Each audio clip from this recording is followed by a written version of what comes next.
MLB free agency is right around the corner for the 2023 season. In this video, we will go over pitcher rankings for the free agents available or likely to be available.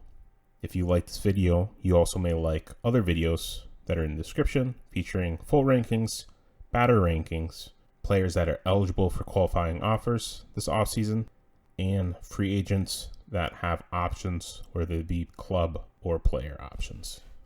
In this video, we will go over pitcher rankings for the top 15 pitchers, but first we're going to start with honorable mention players.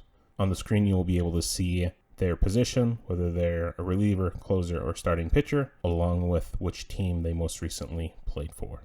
Starting first, Kodai Senga, Adam Wainwright, Tyler Anderson, Mike Waka, Martin Perez, Taylor Rogers, Sonny Gray, Mike Clevenger, and Chris Sale. Number 15, Sean Manaea, starting pitcher for the San Diego Padres. He was acquired this offseason via trade with the Oakland Athletics. Has been up and down this year, but can be a reliable pitcher. Should be able to bring a veteran arm to his future team, if not re-signed by the Padres. Number 14, Aroldis Chapman. Over the past few years, he was the best closer in baseball. Most recently, a relief pitcher for the New York Yankees. This past season, he played rather terribly compared to his prior performances. He's getting up there in age, so that might be an issue. He's also had plenty of injuries this last year that may have potentially damaged his future performance as well. He should have a market, though, as relief pitchers are always of need, even if he's not being a closer. Number 13, Kenley Jansen, closer for the Braves, the Atlanta Braves. He signed a one-year contract to the Braves this year, but he's eligible to be a free agent this year as well. Before that, he was with the Dodgers for the longest time for the past decade or so. Very reliable closer. Sometimes has issues with blown saves. But again, the relief market is always of need, so he should be able to find a role, especially at a bigger name team, for how skilled he is and reliable he is. Number 12, Craig Kimbrell. Speaking of the Dodgers, Kimbrell actually was the closer, or one of the closers for the Dodgers this last season. One of the more reliable closers in baseball. And if he doesn't pitch as a closer, he can be a good setup man. Again, should have a good market. Still sticking with the Dodgers. Number 11, starting pitcher, Andrew Heaney. Heaney has bounced around the last few years, most recently with the Dodgers. Before that, he was with the Yankees. Before that, he was with the Los Angeles Angels for a handful of years, 5+ years. Main concern with Heaney is he is injury prone, which limits the amount of time he pitches during the season. If he's able to stay healthy, he's a good solid option. Middle of the rotation pitcher. Number 10, Noah Syndergaard. Thor signed for the Angels over the offseason last year. Was traded to the Philadelphia Phillies this season during the trade deadline. Isn't as dominant as he was before, but still a good solid pitcher. Obviously, he does have upside with his potential. Still young, around 30 or so. Expect him to get a 1 to 3 year deal. Number 9, Nathan Eovaldi. Nathan is a solid pitcher when healthy. For the last 5 or so years, he's been up and down with health concerns. He is turning 33 this offseason, but he should still have a few years left in him. Number 8, Luis Severino. Severino does have a club option that may be picked up at $15 million. However, if it isn't picked up, he should be a top starting pitcher free agent that most recently played for the New York Yankees. Same with other pitchers mentioned before him. He's had injury issues in the past. Number 7, Chris Bassett. Underrated pitcher for the New York Mets. Before the Mets, he played for the Oakland Athletics. Very good statistically, very reliable pitcher. Should be interesting to see if he can get a multi-year deal.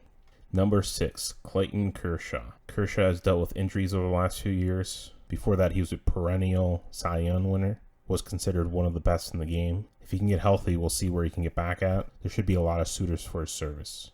Number 5, the top-ranking relief pitcher and closer in the group is Edwin Diaz, closer for the New York Mets. He had one of the best performances as a closer this past season. If the New York Mets aren't able to re-sign him for a long extension, he's going to garner big money at other big market teams. May even occur with the New York Yankees. Diaz is currently 28, turns 29 in March. So definitely a long runway. Expect him to get a 4 or 5 year deal or a 3-year deal with multiple options on the backside. Number 4, Justin Verlander, starting pitcher for the Houston Astros. He's slated to win the AL Cy Young this year.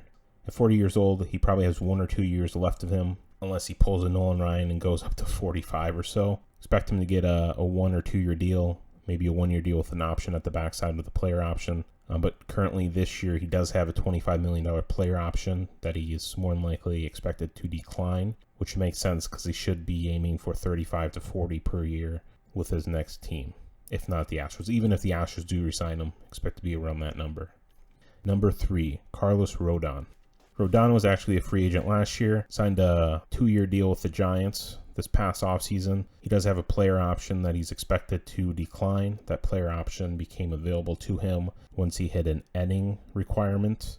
Very underrated pitcher at around 30 years old. Expected or is expecting to get multi-year deal at probably around the same price, if not more. Number 2, Aaron Nola, starting pitcher for the Philadelphia Phillies. More than likely probably won't be a free agent as he has a $16 million club option that's more than likely going to be exercised. Then the Phillies will more than likely work with a contract extension with him as he's only 28 years old. If he does, for some reason, get on the free market, expect him to bring big bucks.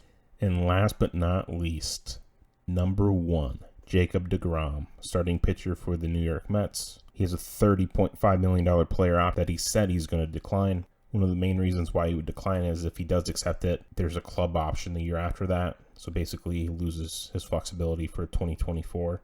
Additionally, he might be looking for other places to play.